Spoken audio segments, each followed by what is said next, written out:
Mana dalilnya orang yang tidak dibaptis itu masuk neraka? Mana dalilnya? Ada nggak? Ada tidak dalilnya orang yang tidak dibaptis itu masuk neraka? Tapi kalau dikatakan orang yang tidak disunat itu masuk neraka, menurut Yesus ada. Matius 5 nomor 19, barang siapa yang tidak disunat dan mengajarkan kepada orang lain untuk tidak bersunat, maka dia akan menempati neraka. Itu dalilnya tuh jelas sekali kok. Itu kan Bang Juma untuk pertobatan, meninggalkan gaya hidup. Mana dalilnya tidak dibaptis tidak selamat? Mana dalilnya? Gimana? Ya, secara Kristen kan harus dibaptis baru. Ya itu urusan kamu. Kristen ya Kristen aja. Ini berbicara mengenai ajaran Yesus. Kristen kita tahu, umat Islam tahu Kristen itu adalah anti Yesus. Yesus aja dibaptis, kenapa kalian nggak dibaptis? Itu aja. Yesus itu dibaptis karena dia hidup di bawah hukum Yahya atau Yohanes Pembaptis. Nah, sekarang ketika Yesus dibaptis ini untuk pertobatan. Menerima siapa? Menerima Yesus sebagai Tuhan gitu? Enggak. Yesus itu diceritakan kemudian dalam kitab saudara. Kalau dia itu dibaptis, apa itu pembaptisan? Dia dicelupkan, dia dibasuh dengan air. Pertanda dibasuh berarti, dia atas nama Bapa, Putra dan Roh Kudus. Masalahnya tadi Bang Juma mengatakan Yesus aja sunat. Nah sekarang Yesus dibaptis, kenapa kalian? Nah sekarang tolong tunjukkan perintah dari Elohim untuk membaptis. Tunjuk saya sekarang perintahnya mana? Sekarang kan tidak harus diperintah, tapi kan harus kita ikutin apa yang kita dilakukannya. Lucu kan? Yesus itu dibaptis, ya kan? Mana perintah baptisnya? Tunjukkan. Yesus itu disunat, mana perintah sunatnya? Kejadian 17. Bahkan diancam orang yang tidak disunat untuk dibunuh oleh Tuhan. Kejadian 17 nomor 14. Bahkan haram hukumnya orang yang tidak disunat masuk ke dalam bait suci. Di mana dalilnya? Yeskel 44 nomor 6, 7, 8. Coba. Haram hukumnya, nggak boleh. Tuhan marah semarah-marahnya kalau orang masuk ke dalam bait suci tidak bersunat. Coba kau baca tuh. Tapi karena agama Kristen ini agama anti terhadap perintah Tuhan, maka semuanya dianggap sepele. Nyata-nyata Tuhan mengulang di dalam Bible, jangan ada Tuhan lain di hadapanku. Berarti Tuhan tidak mau diduakan. Tuhan tidak mau kemudian umat manusia itu menyembah kepada esensi yang bukan Tuhan. Coba, aku adalah Tuhan Elohim, aku yang membawa kamu keluar dari Mesir. Jangan ada Tuhan lain di hadapanku.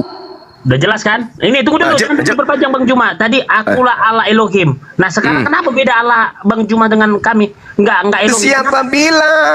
Siapa bilang? Kalau di dalam Tuhannya orang Yahudi, mereka mengenal nama Tuhan itu dengan sebutan yang mereka kenal dengan sebutan El Eroi, Adonai, dan seterusnya. Ada mereka sebut Eloah, ada mereka sebut Elohai, ada Shaddai, Sefaot, ada El, dan seterusnya.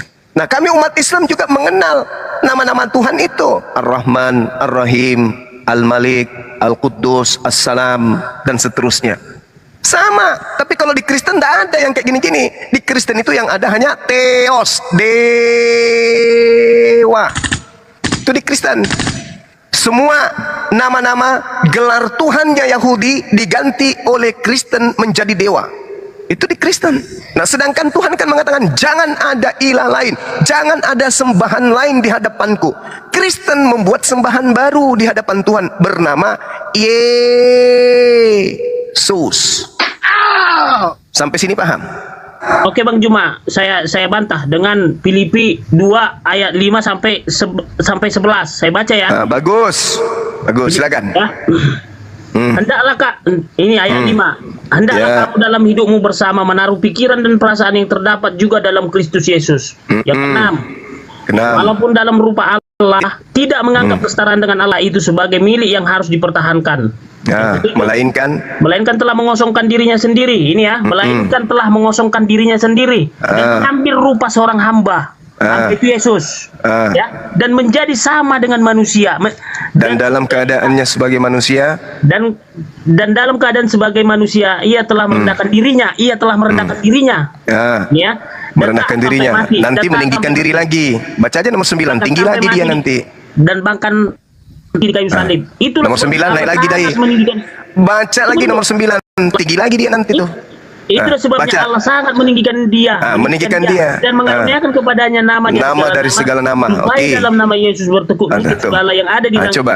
dan ada di atas Coba. bumi, yang ada di bawah Coba. bumi. Semua bertekuk lutut, yang ada di atas langit dan di bawah bumi. Artinya, siapa lagi di atas langit selain dia? Nggak ada. Itulah ku bilang.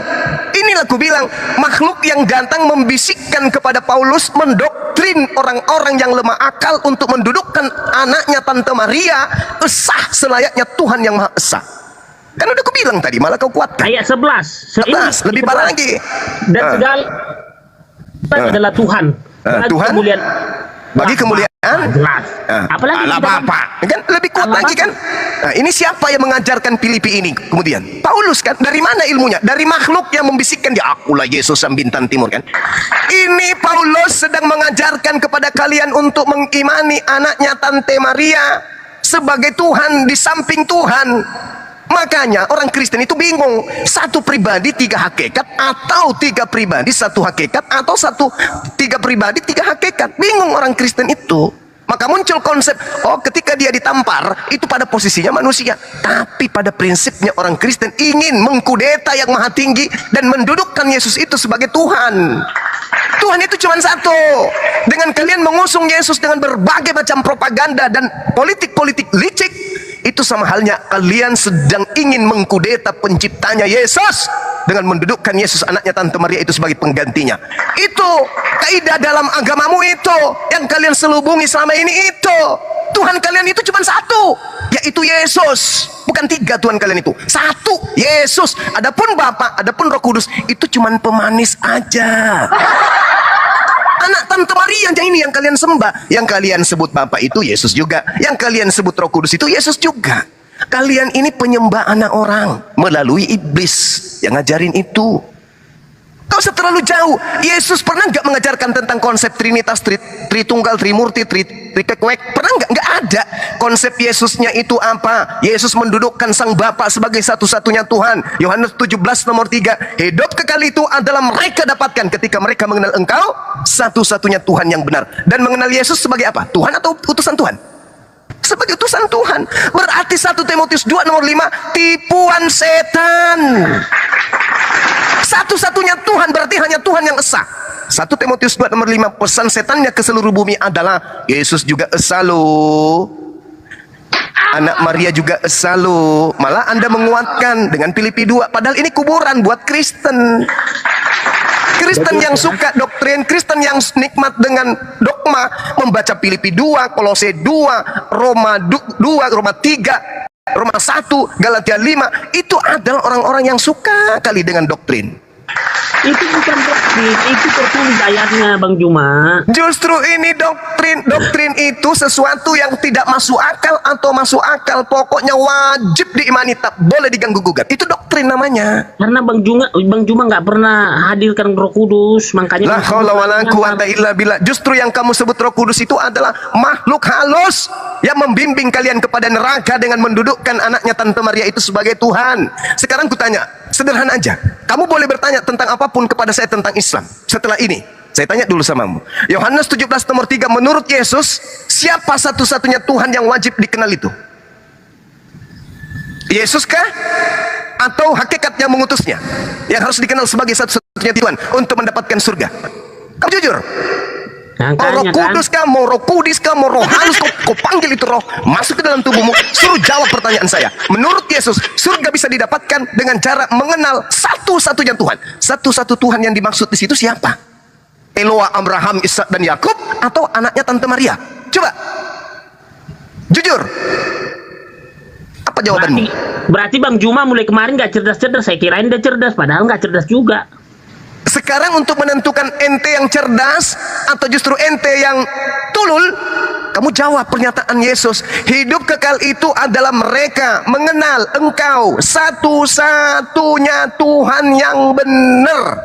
Ya, siapa? Satu Ya, Tuhan. ya, oke. Menurut Yesus, satu-satunya Tuhan yang benar itu siapa? Anaknya Maria atau Bapak yang disembah? Oke, Bapak yang disembah oleh Abraham, Ishak dan Yakub. Jawaban Anda apa? Itulah yang disembah Abraham, Ishak dan Yakub. Siapa itu? Anaknya Maria? Elohim Yahweh. Bukan berarti, artinya bukan Yesus kan? Itu rekarnasi dia ke bumi. Nah, di sinilah permainan liciknya iblis. Masakan ada Tuhan pencipta alam semesta berinkarnasi menjadi sanggup bayi? Ini kelicikan iblis, ingin mengkudeta pencipta alam semesta dengan propaganda kelicikan bulus. Gimana ceritanya? Tuhan datang, malu-malu kucing. Iya, mama nenen. Itu Tuhan yang begitu ganas, Tuhan yang begitu beringas, melululantahkan kemudian bahtera-Nuh, hancur semua orang yang ada pada masa itu. Ya, pada saat masa Lot, bagaimana kemudian Sodom Gomora dilululantahkan kemudian. Bagaimana Nabi Musa diutus membunuh semua yang bernapas. Jangan kau biarkan apapun yang punya jiwa, habiskan, tuntaskan, ratakan dengan tanah. Tuhan begitu kejam kepada orang-orang yang ingkar kepadanya. Tiba-tibanya pada masa makhluk datang, akulah Yesus sang bintang timur. Maka seketika Tuhan menjadi bayi, gitu maksudmu? Tuhan yang begitu dahsyat, Tuhan yang maha kuasa, maha perkasa, meluluhlantahkan para pendosa, tiba-tiba muncul. Iya, akulah Tuhan yang dulu sangat kuat, sekarang aku udah bayi, sudah tidak kuat lagi. Kayak gitu. Itu di perjanjian lama, tapi kan keilahiannya kan tetap di surga. Nah, jadi ini yang ngajarin ente siapa? Pernah nggak Yesus mengatakan itu? Dia hanya mengatakan Bapakku yang ada di surga, Bapakku yang ada di surga, Bapakku yang ada di surga, Bapakku yang ada di surga. Pernah nggak Yesus mengatakan bahwa aku ini adalah Bapa itu sendiri? Pernah nggak? Sadarlah saudaraku. Jangan kau katakan saya tidak pernah cerdas. Enggak, saya mendalami Bible, tolak ukurnya Quran. Oke? Saya bukan mengadu antara engkau dan pendetamu, tidak. Tapi keadaan yang harus kamu pahami, bahwasanya di luar Kristen ada umat Islam yang menggunakan tolak ukur kebenaran itu dengan poin akal, insting kebenaran.